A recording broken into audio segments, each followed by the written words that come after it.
છોટાઉદેપુરમાં ભારે વરસાદની આગાહીના પગલે તંત્ર સજ્જ છે। વહીવટી તંત્રની સાથે પોલીસ તંત્ર પણ વરસાદને પગલે સજ્જ બન્યું।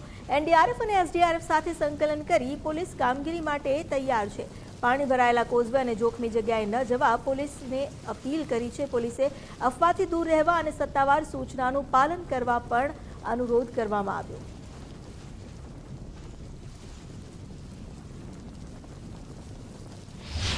છોટાઉદેપુર જિલ્લામાં વરસાદની ભારે આગાહી કરવામાં આવી છે, ત્યારે વરસાદને લઈને પોલીસ તંત્ર પણ તૈયારીમાં જે છે તે જોડાય છે। ત્યારે છોટાઉદેપુર જિલ્લા પોલીસ વડા ઇમ્તિયાઝ શેખ મારી સાથે જોડાયા છે। સીધા તેમની પાસે વાત કરવાનો પ્રયાસ કરશું।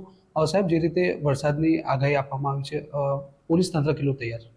2 દિવસની જે આગાહી છે જેના માટે જિલ્લા પોલીસ તંત્ર, જિલ્લા વહીવટી તંત્ર સાથે કોઈ પણ આપત્તિ વ્યવસ્થાપન માટે તૈયાર છે। એનડીઆરએફ અને એસડીઆરએફની બંને ટીમો જિલ્લામાં છે। તેમની સાથે મળીને જે કોઈ પણ રેસ્ક્યુ અને રિહેબિલિટેશન કરવાનું હશે તેના માટે પોલીસ તંત્ર પૂરેપૂરું સુસજ્જ છે।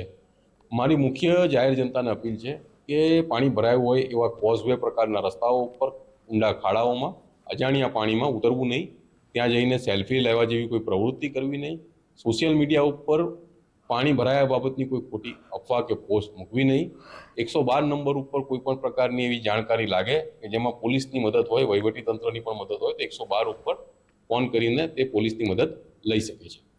સાહેબ, ખાસ કરીને જે રીતે નીચાણવાળા વિસ્તારો છે તેના માટે શું પોલીસ જવાનો દ્વારા તૈયારી કરવામાં આવી છે?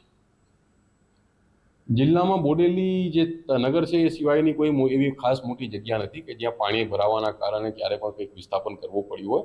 તેના માટે એનડીઆરએફ અને એસડીઆરએફની જે ટીમો છે તેના સાથે કામ કરવા માટે પોલીસ પૂરેપૂરી તૈયાર છે। આ હતા છોટાઉદેપુર જિલ્લા પોલીસ વડા। તેમણે કહ્યું છે કે જે રીતે વરસાદની જે આપત્તિ જે છે તેને પહોંચી વળવા તંત્રની સાથે તેઓ સજ્જ છે। સલમાન મેમન, ગુજરાત ફર્સ્ટ, છોટાઉદેપુર।